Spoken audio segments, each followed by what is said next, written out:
કે મારી અંદર ભાવ જાગી રહ્યો છે? આ જ પ્રશ્ન એકવાર વિવેકાનંદે પરમહંસને પૂછ્યો હતો કે મારા હૃદયમાં ભક્તિનો ઉદય થયો એમ જાણું કઈ રીતે? તો કે 3 વસ્તુ ઘટે તો માનજો ભાવ વધ્યો, એક અહંકાર ઘટે તો માનજો ભક્તિ વધી રહી છે, બીજું અપેક્ષા ઘટે તો માનજો ભક્તિ વધી રહી છે, અને ત્રીજું અધિકાર વૃત્તિ ઘટે તો માનજો ભક્તિ વધી રહી છે. આ 3 વસ્તુ जीवन घटवा लागे तो मानजो भक्ति वधी रही है प्रतिभा. क्योंकि भक्ति का व्याख्या ही नारद जी भक्ति सूत्र में करते हैं, प्रतिक्षण वर्धमानम, जो क्षण क्षण में बढ़े वही भक्ति है. अपनी तकलीफ हो शुरुआत में આપણો ગ્રાફ આમ ઊંચો હોય, કથા સાંભળીએ, સત્સંગ કરીએ, સેવા કરીએ, એવો ભાવનો મળકો આવે અને પછી ધીમે ધીમે ધીમે ગ્રાફ નીચે જવા લાગે. ક્ષણે ક્ષણે વધે એનું નામ ભક્તિ છે. 3 વસ્તુ ઘટે, અહંકાર ઘટે, ઈગો ઘટવા લાગે, અધિકાર વૃત્તિ ઘટવા લાગે અને અપેક્ષા ઘટવા લાગે. તો આ પ્રપંચની વિસ્મૃતિ અને ભગવાનમાં આસક્તિ એ નિરોધ, આ નિરોધ લીલા છે. જે ક્ષણે તમને એમ લાગે ને હવે પ્રભુ તમારા વગર નહીં ચાલે, એ જ ક્ષણે ભગવાનને પણ મનમાં એમ થાય મને પણ હવે તારા વગર નહીં ચાલે. જે ક્ષણે આપણને એમ લાગે ભગવાન તારી પાસે કંઈ નથી જોઈતું, તારી જરૂર છે, એ જ ક્ષણે ભગવાનને મનમાં પણ એમ થાય મારે પણ તારી પાસે કંઈ નથી જોઈતું, તારી જરૂર છે. પરસ્પર નિરોધ છે. જે ક્ષણે તમે ભગવાન વગર નહીં રહી શકો, એ ક્ષણે ભગવાન પણ તમારા વગર નહીં રહી શકે. ભગવાન મળતા કેમ નથી એનો એક જ જવાબ છે, આપણને ભગવાન વગર ચાલે છે એટલા માટે. જે ક્ષણે એમ થાય કે હવે નહીં ચાલે, એ ક્ષણે પ્રગટ થઈ જશે. પરસ્પર નિરોધ. આપણે ત્યાં વાર્તા સાહિત્યમાં શેઠ પુરુષોત્તમ દાસના દીકરા ગોપાલદાસની વાર્તા 84 વૈષ્ણવ એવા સેવામય જીવન જીવે, આખો દિવસ પ્રભુની સેવા કરે ને થાકીને મંદિરના ઉમરા પર માથું રાખીને સૂઈ જાય, પણ પ્રભુ વગર એક ક્ષણ ન રહી શકે. એટલે અડધી રાતના ઉભા થઈને પુકાર કરે, હે પ્રભુ, હે મદન મોહનલાલ. અને અંદરથી ઠાકોરજી અવાજ કરે, હા શું છે ગોપાલદાસ?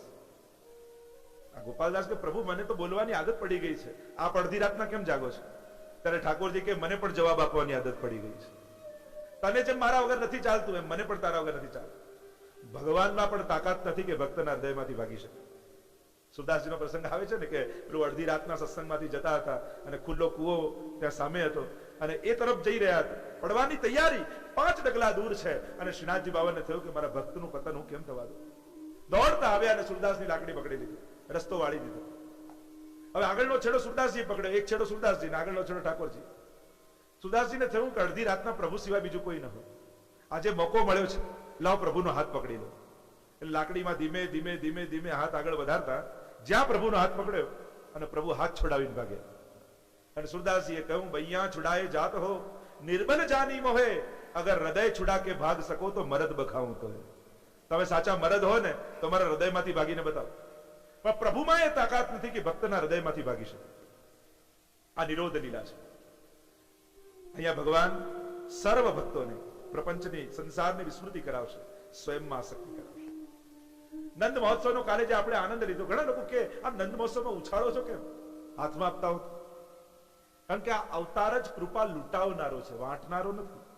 કારણ કે વાંટવાનું હોય ને તો વાંટનારા પર હોય કે કોને કેટલું આપવું, અને લૂંટાવવા બેઠા હોય તો લૂંટનાર પર છે કે કેટલું લૂંટી લેવું. અને આ તો કૃપા લૂંટાવવા આવ્યા છે, વાંટવા નથી આવ્યા. કારણ કે જયારે ઠાકોરજીના પ્રાગટ્યના સમાચાર સાંભળ્યા ત્યારે વ્રજવાસીઓના હૃદયમાં એવો આનંદ ઉમડ્યો કે દરેકને એમ થયું કે હું કંઈક આપું. તો ગોકુલમાં બધા આપનારા જતા, લેનારું કોઈ હતું નહીં, એટલે ઉછાળવા લાગ્યા. એવો આનંદ, કારણ કે હૃદયમાં આનંદ ઉમડે ને ત્યારે માણસને આપવાની ઈચ્છા થાય. જો સુખની ઈચ્છા જાગે મનમાં તો લેવાની ને પામવાની ઈચ્છા થાય. આનંદનો ભાવ જાગે ત્યારે આપવાનો ને લૂંટાવાનો ભાવ આવે. આ ફરક છે સુખ અને આનંદનો. જ્યારે તમારા હૃદયમાં આનંદની ભાવના જાગે છે ત્યારે આપવાની વૃત્તિ આવે છે, હું આપીને આનંદ માણું. અને સુખની વૃત્તિ આવે છે ત્યારે એવું થાય છે કે લઈને સુખ પામું. કૃષ્ણ એટલે સાક્ષાત આનંદ, નંદ ઘેર આનંદ ભયો. વેદમાં રહેલો એ આનંદ માત્ર કરપાદ મુખોદરાદી, એ બ્રહ્મ નંદ બાબાને ત્યાં પ્રગટ થયો આનંદ રૂપે. આપણે મનને બહુ માથે ચડાવી લીધું છે એમ નથી લાગતું? મન ન લાગે તો નહીં કરવાનું, મનની ઈચ્છા ન થાય તો નહીં જવાનું, મનને ન થાય તો નહીં બોલવાનું. 11 ઇન્દ્રિયોમાંની એક ઇન્દ્રિય મન છે. હવે એક ઇન્દ્રિય ન માને તો બીજી 10 ઇન્દ્રિયોને બહિર્મુખ કેમ કરવાની? 11 માંની એક ઇન્દ્રિય મન છે, પણ મન ન લાગે તો દર્શન નહીં કરવાના, મન ન લાગે તો કથા નહીં સાંભળવાની, મન નહીં લાગે તો મંદિરે નહીં જવાનું. આ એક ઇન્દ્રિય પાછળ બીજી 10 ઇન્દ્રિયોને ભગવાનથી દૂર કેમ રાખ્યું? જો મનનો તો સ્વભાવ એવો છે, એની પાછળ પાછળ જશો તો ફેરવ્યા કરશે. અહીંયા હશો તો એમ કરશે કે વ્રજમાં જાઓ, વ્રજમાં જશો તમે તો મન પાછું ઘરે આવી જશે. આ તો મનનો સ્વભાવ જ એવો છે. લોકો એમ કે મન ન લાગે તો માળા કરવાનો શું અર્થ, મન ન લાગે તો પાઠ કરવાનો શું અર્થ, મન ન લાગે તો સેવા કરવાનો શું અર્થ? અરે મન નથી લાગતું એટલે જ તો માળા કરવાની છે. આપણી સમજ જ ખોટી છે. મન નથી લાગતું એટલે તો પાઠ કરવાના છે કે પાઠ કરવાને કારણે મન લાગે, માળા કરવાને કારણે મન લાગે. આપણે વિચારીએ છીએ ઊંધું. આપણે વિચારીએ મન ન લાગે તો માળા મૂકી દો. અરે મન નથી લાગતું એટલે તો માળા કરવાની છે. મન લાગી જ જાય તો ધી એન્ડ. જેનું મન ભગવાનમાં જ લાગી ગયું તો પૂરું થઈ ગયું. પછી એને ક્યાં કઈ કરવાનું રહેશે? મન નથી લાગતું એટલે જ માળા ફેરવવાની છે, મન નથી લાગતું એટલે જ પાઠ કરવાના છે, મન નથી લાગતું એટલે જ યાત્રાએ જવાનું છે, મન નથી લાગતું એટલે જ આ બધું છે. આપણે વિચારીએ ઊંધું કે મન ન લાગે એટલે મૂકી દો. ઘણા લોકોને કઈ સેવા કરો, અમને આવડતી નથી ને એટલે કરતા નથી. લોકોના લોજિક કેવા ઊંધા હોય છે. કરશો તો આવડશે, આપણે આવડતું નથી એટલે કરતા નથી. એમને કે આ પાઠ કરો, અમને આવડતો નથી એટલે કરતા નથી. અરે નથી આવડતું તો 2 વાર કરો એટલે જલ્દી આવડી જાય. મૂકી દેવાથી તો ક્યારે આવડવાનું નથી. ક્યારે એવું તો થવાનું નથી કે ભગવાન આવીને એકદમથી છડી ફેરવશે એટલે તમને એક ક્ષણે બધું આવડી જશે અને પછી તમે કરશો. આવું થવાનું છે કે કરતા રહેશો પછી આવડશે? એટલે હવે એવો ખોટો લોજિક ના આપતા. કોઈ એમ કે મને તરતા પાકવું આવડી જાય પછી પાણીને અડીશ તો ક્યારે આવડે? પાણીમાં ઉતરે, કોશિશ કરે ત્યારે તરતા આવડે. પણ કોઈ એમ કે ના મને તરતા પાકવું આવડી જાય પછી જ અડું પાણી, તો ક્યારેય સંભવ નહીં થાય. પ્રયાસથી શીખાય છે, કોશિશ કરવાથી થાય છે. ઘણા લોકો આમ બેઠા રહે, આ મનમાં ભાવ થશે પછી કરીશ. હવે ભાવ ન થયો તો આખી જિંદગી એમને એમ જશે. કરો, કરતા કરતા પ્રભુ પ્રસન્ન થઈ એક દિવસ ભાવનું દાન કરશે તમને. ભાવ આપણા હાથમાં તો છે ને, પ્રયાસ આપણા હાથમાં છે, કોશિશ આપણા હાથમાં છે, રીત આપણા હાથમાં છે, પણ પ્રીતનું દાન તો ભગવાન કરે છે. અને એટલે કરો. એટલે હું તો ઘણી વાર કહું, ભગવાન સાથે લવ મેરેજ ન થાય તો એરેન્જ મેરેજ કરી લેવાના. લવ મેરેજમાં શું હોય કે પહેલા પ્રેમ થાય પછી પરણે. હવે એ પોસિબલ ના હોય તો પહેલા પરણી જાઓ. આપણે એરેન્જ મેરેજમાં શું હોય, પહેલા પરણે પછી સાથે રહે, એકબીજા માટે ઘસાય, એકબીજાના સુખ દુઃખમાં ભાગ લે અને સાથે રહેતા રહેતા એવો પ્રેમ બંધાઈ જાય જેને 7 જન્મનો હોય. તો જો ભગવાન જોડે લવ મેરેજ નથી થતા ને તો એરેન્જ મેરેજ કરી કરવા લાગો. અભાવે પણ કરો. મન ન લાગતું હોય છતાંય ભગવાન આગળ બેસો. એક દિવસ પ્રભુ પ્રસન્ન થઈ તમારા મનને હરી લેશે. એટલે ખોટા લોજિકો મનને ના આપતા કે મન માનશે ત્યારે કરીશ, મનને ઈચ્છા થશે ત્યારે કરીશ, મનમાં ભાવ આવશે પછી કરીશ. તો જિંદગીના કેટલા વર્ષો એમને નીકળી જશે. કરવા લાગો. કરતા કરતા ભાવ થશે. ક્યારેક તો લાલનને ગોદમાં લો, શિંગાર ધરાવો, એને ભોગ ધરાવો, એને સ્નાન કરાવો. ક્યારેક તો એની પાસે બેસો. મારે એક પરિચિત વૈષ્ણવ હતા, એક કે એમ ભગવાનની સત્તામાં હું માનું પણ ભગવાન કે આ સ્વરૂપમાં છે હું ન માનું. મેં બધું વાંધો નહીં, એક લાલન મેં એને પધરાવી ધ્યાન કહ્યું રોજ તારે 10 મિનિટ એમને જોવાનું, બસ આ તારી સેવા, તારે એમના મુખ સામે જોવાનું. 15 દિવસ થયા એટલે મારી પાસે કહે કે હું એમની સામે જોઉં છું તો મારી સામે જોઈને હસે છે ઠાકોરજી. મેં તું હસે છે એટલા માટે કે તું ખાલી જુએ છે, કઈ કરતો નથી. અને આજે એવી સ્થિતિ છે કે આજે સખડી ભોગ ધરીને મરજાદ લઈને સેવા કરે છે. જે એમ કહેતો હતો કે હું ભગવાનમાં નથી માનતો આ રીતે. પાસે બેસો તો ખરા. એ બોલે છે, હસે છે, માંગે છે, પણ ક્યારેક યશોદા બનીને એને ગોદમાં લઈને જુઓ. આપણે બધો ચમત્કાર સામે થવાની ઈચ્છા રાખીએ. ભગવાન પ્રગટ થાય, એ બોલે, એ માંગે. સામે ચમત્કાર નથી કરવાનો, ચમત્કાર તો અહીંયા થવો જોઈએ. તમારી ભીતર સુતેલી ગોપીને જગાવો તો ખરા. તમે ક્યારેક યશોદા બનીને ગોદમાં એને લો તો ખરા. ચમત્કાર અહીંયા કરો. તમે યશોદા બનીને બતાવો, તમે ગોપી બનીને બતાવો, પછી તો એ તો પ્રગટ જ છે. આપણો ભાવ સૂતો છે એટલે એ પ્રગટ નથી લાગતો. આપણો ભાવ જ્યારે જાગશે તો એ તો પ્રગટ રૂપે જ બિરાજે છે. એ બોલે છે, હસે છે, માંગે છે. જેને ત્યાં સેવા બિરાજે છે એને પૂછી જુઓ કેવો આનંદ છે. પણ જ્યારે તમે એને ગોદમાં લો તો સમજાય.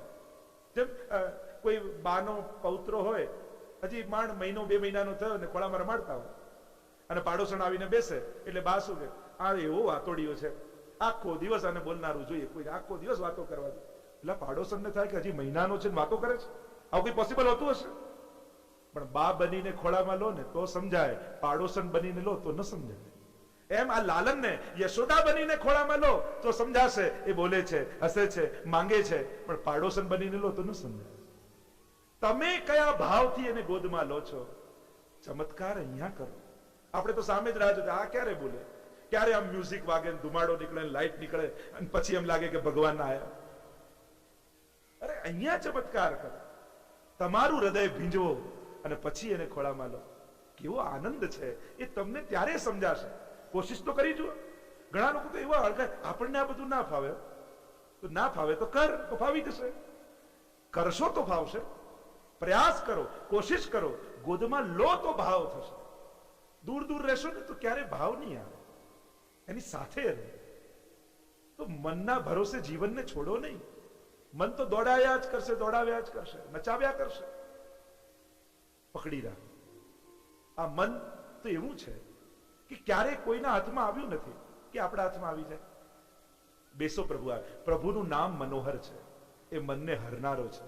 એની પાસે બેસો ને એ મનને હરી જશે. ઘણા લોકો કહે ને આમ સેવામાં બેઠા હોય ત્યારે જ મન ભટકે, એવા ખોટા વિચાર આવે. એક વાત યાદ રાખો, ભગવાન આગળ બેસો ને ત્યારે ખોટા વિચાર ક્યારે આવી જ ન શકે. આવતા નથી, તમારી સમજ ખોટી છે. ખોટા વિચારો તો મનમાં હતા જ, પણ ભગવાન આગળ બેઠા ને એટલે મનમાં રહી ન શકે, એટલે તમને છોડીને જઈ રહ્યા છે. અને ગયા દૂર એટલે દેખાય. જેમ આંખનું કાજળ આંખને દેખાય નહીં, કારણ કે પાસે હોય એટલે.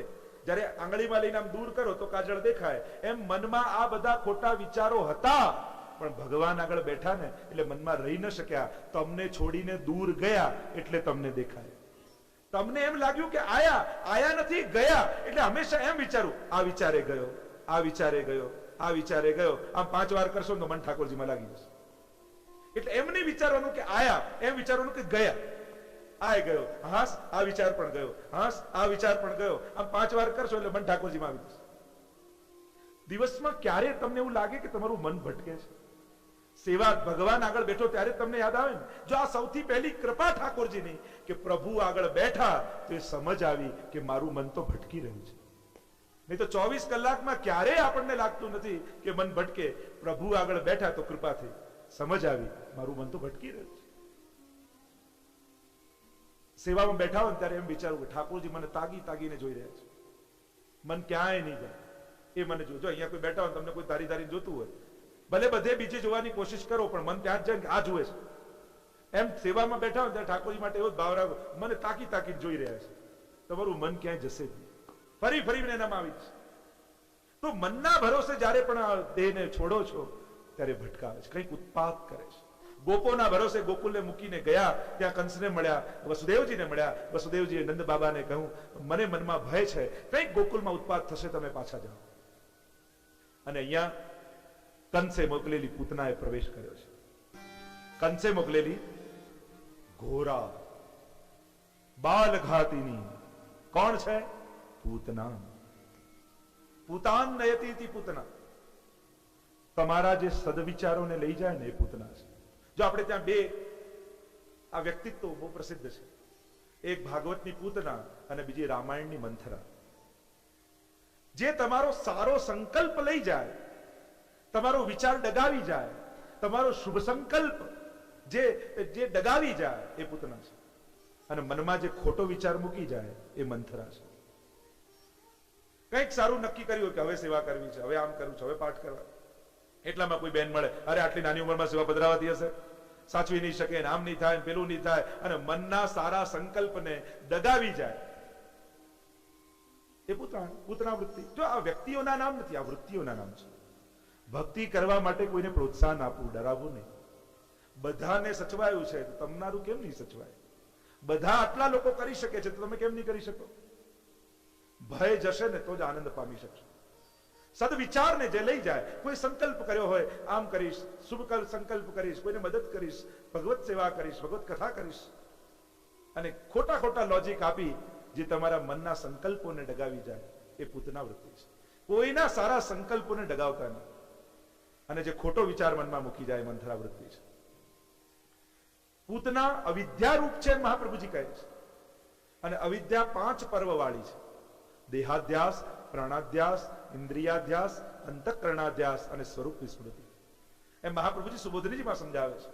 5 અધ્યાસ જ્યાં સુધી જીવની અંદર છે ત્યાં સુધી એને રાસનો અનુભવ, ભગવત સ્વરૂપાનંદનો અનુભવ થતો નથી. અને એટલે જ સિદ્ધાંત રહસ્ય નામના ગ્રંથમાં જ્યારે ઠાકોરજીએ બ્રહ્મ સંબંધ મંત્ર મહાપ્રભુજીને આપ્યો અને ત્યારે એ સિદ્ધાંત રહસ્ય ગ્રંથ મહાપ્રભુજીએ લખ્યો, બ્રહ્મ સંબંધ કરણાત સર્વેષામ દેહ જીવયો સર્વદોષ નિવૃત્તિ દોષા પંચવિધા સ્મૃતા. 5 પ્રકારના જીવના અને 5 પ્રકારના દેહના, આમ 10 પ્રકારના દોષો બ્રહ્મ સંબંધી નિવૃત્ત થાય છે એમ કહ્યું. તો જીવના જે 5 દોષો છે એ આ દેહાધ્યાસ, પ્રાણાધ્યાસ, ઇન્દ્રિયાધ્યાસ, અંતઃકરણાધ્યાસ અને સુખ વિસ્મૃતિ. દેહાધ્યાસ કોને કહેવાય? દેહને જ સર્વસ્વ માનવું, દેહના સુખ માટે જ જીવવું, એ દેહાધ્યાસ. ઘણા લોકો એમ માને કે બસ આ દેહ છે ત્યાં સુધી છે, પછી મર્યા પછી કોણ જોવા આવું છે. ચારવાકમાં હતો ને પ્રાચીન કાળમાં, યાવત જીવમ સુખમ જીવેત ઋણમ કૃત્વા ધૃતમ પીવેત ભસ્મીભૂતસ્ય દેહસ્ય પુનરાગમન કૃતઃ. જીવો ત્યાં સુધી લહેર કરો, ઉધાર કરો, પણ ઘી પીઓ, મર્યા પછી કોણ જોવા આવ્યું છે. આ એમનું લોજિક હતું. અને આજે ઘણો મોટો વર્ગ એ રીતે જીવે છે, મર્યા પછી કોણ જોવા આવ્યું છે. જીવન પૂર્તિ નથી હોતી મુકદ્દરની સમસ્યાઓ, જીવન પૂર્તિ નથી હોતી મુકદ્દરની સમસ્યાઓ, મૃત્યુને બાદ પણ રહી ગઈ છે હસ્તરેખાઓ. જો આ તો અનંત યાત્રાઓ છે. તમે આજે એવા છો, એવા કેમ છો? જો નાના 5 બાળકો હોસ્પિટલમાં જન્મે ને, એના બધા બોડી પાર્ટ સેમ ફંક્શન કરતા હોય. હાર્ટ એ રીતે ફંક્શન કરતું હોય, કિડની એ રીતે ફંક્શન કરતી હોય, ફેફસા એ રીતે ફંક્શન કરતા હોય, છતાંય કોઈ લોભી હોય, કોઈ ઉદાર હોય, કોઈ હસમુખો હોય, કોઈ કંજૂસ હોય, કોઈ ક્રોધી હોય. આ ભિન્ન ભિન્ન વૃત્તિઓ ક્યાંથી આવે છે માણસને? માણસનો સ્વભાવ ક્યાં રહે છે એના શરીરમાં? વિચાર તો કરો. આ પ્રકૃતિ ક્યાંથી માણસ ધારણ કરીને આવે છે? એના અનેક કર્મો લઈને આપણે ભલે એમ કહીએ કે ખાલી હાથે માણસ આવે અને ખાલી હાથે જાય, બાકી માણસ ઘણું બધું લખાયેલું લઈને આવે છે અને ઘણું બધું લખીને જાય છે. કેટલું લખીને માણસ જાય છે. કર્મો જ સાથે જાય છે. ધનાની ભૂમૌ ઉપસ્વશ્ચ ગોષ્ઠે ભાર્યા ગૃદ્વારી જનાસ્મસાને દેહ ચિતાયામ પરલોક માર્ગે કર્માનુગો ગચ્છતિ જીવય કહા. મેળવેલું બધું રહી જાય અને કરેલું બધું આવે. પૈસા માટે માણસ પાપ કરે, પણ ભગવાનની વ્યવસ્થા કેવી? પૈસા બધા રહી જાય, પાપ બધા ભેગા આવે. પ્રભુની વ્યવસ્થા જેવી છે. મેળવો છો એ બધું રહી જાય છે, કરો છો એ બધું આવે છે. અને કર્મના સિદ્ધાંતમાં ક્યાંય બાદ બાકી નથી. એક વસ્તુ સમજી લેજો. કોઈ એમ વિચાર કરે કે આટલા પાપ થયા, લાવ ને આટલું પુણ્ય કરી લઉં એટલે બધું બેલેન્સ થઈ જાય. કર્મના સિદ્ધાંતમાં બેલેન્સ થતું નથી. પાપ પાપની જગ્યાએ ભોગવવા પડે, પુણ્ય પુણ્યની જગ્યાએ ભોગવવા પડે. પણ તમે આમ છેદ ઉડાડવા માંગો પુણ્યથી પાપના, તેવા છેદ કર્મના સિદ્ધાંતમાં ઉડતા નથી. અહીંયા તો બંનેને ભોગવવાનું હોય. પાપ પાપની જગ્યાએ ભોગવાય ને પુણ્ય પુણ્યની જગ્યાએ ભોગવાય. બંનેમાંથી મુક્ત થવાનો ઉપાય શું? ભગવાને કર્મના સિદ્ધાંત કહેનારા ભગવાને ગીતાજીમાં જ કહ્યું, મામ એકમ શરણમ વ્રજ, તું મને શરણાગત થા, અહમ ત્વામ સર્વ પાપેભ્યો મોક્ષયિષ્યામિ મા શુચિ. બધા જ પાપોને હું માફ કરી દઈશ.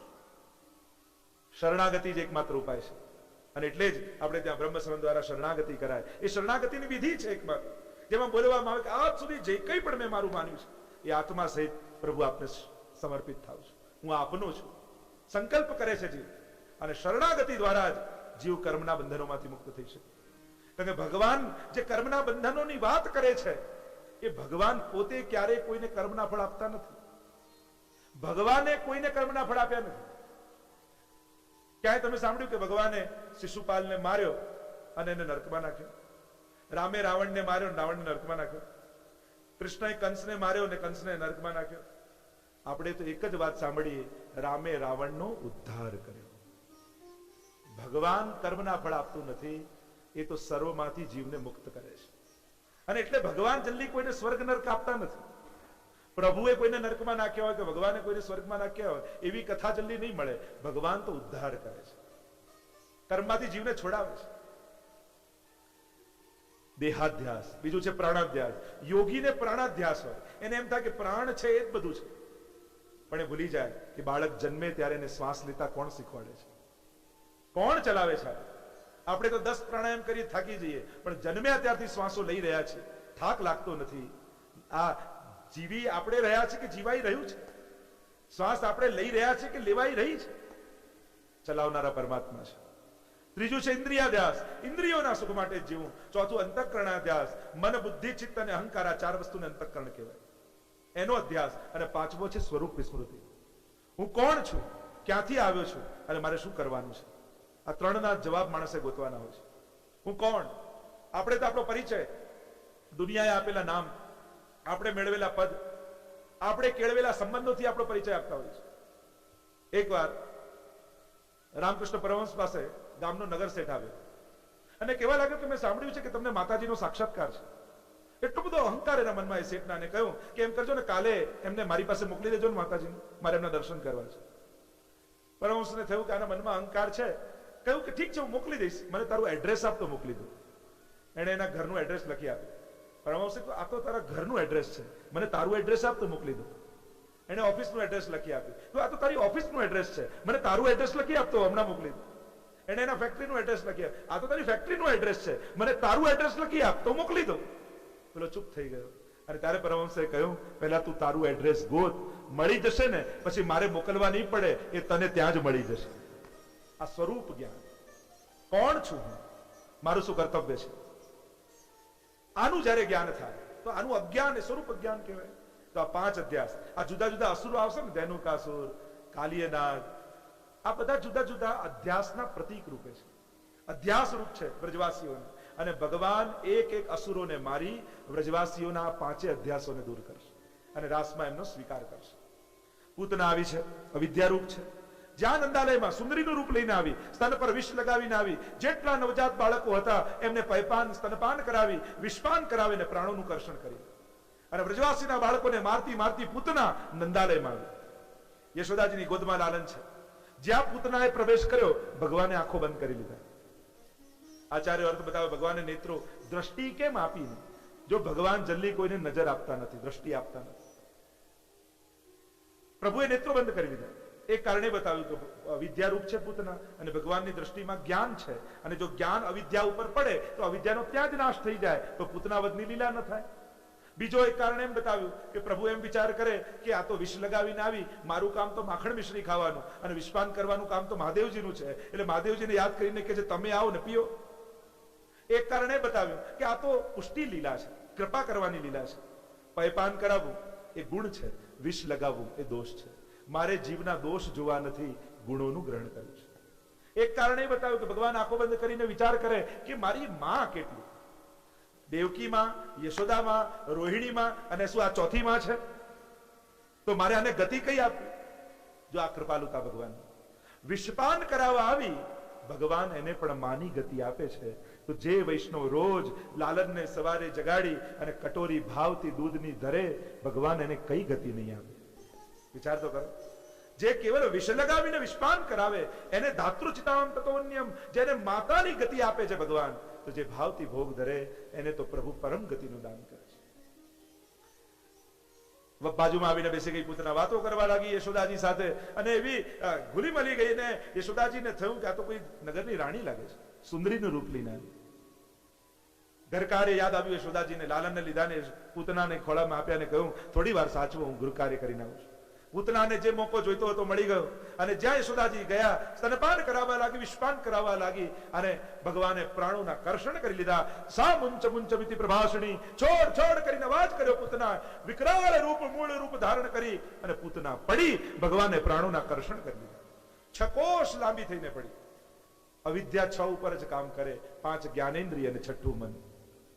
વિકરાળ રૂપ ધારણ કરીને પડી, વૃક્ષો એની ઉપર પડ્યા, માનો પોતાની ચિતા તૈયાર કરીને પડી. અવાજ થયો, અહીંયાથી યશોદાજી, નંદ બાબા, વ્રજવાસીઓ દોડીને આવ્યા. જુએ તો લાલન પૂતનાના વક્ષસ્થળ ઉપર રમી રહ્યા છે. દોડતા જઈને લાલનને ગોદમાં લઈ લીધા અને પૂતનાનો અગ્નિ સંસ્કાર કર્યો છે. કહેવાય છે કે જયારે પૂતના બળી તો એમાંથી ચંદનની સુગંધ નીકળી અને આખા વ્રજમાં વ્યાપી ગઈ. અવિદ્યા પૂતના નષ્ટા ગંધ માત્ર અવશેષિતા. અવિદ્યારૂપ પૂતનાનો નાશ થયો, પણ ગંધ માત્ર અવિદ્યા વ્રજમાં રહી. કારણ કે ભક્તિમાં આટલી અવિદ્યા જરૂરી છે કે હું ભગવાનનો છું એટલો અહંકાર, અને પ્રભુ મારા છે એટલો મોહ. આટલી અહમતા મમતા ન હોય તો ભક્તિ ન થઈ શકે. પૂતના કવચ દ્વારા ભગવાનની રક્ષા કરવામાં આવી.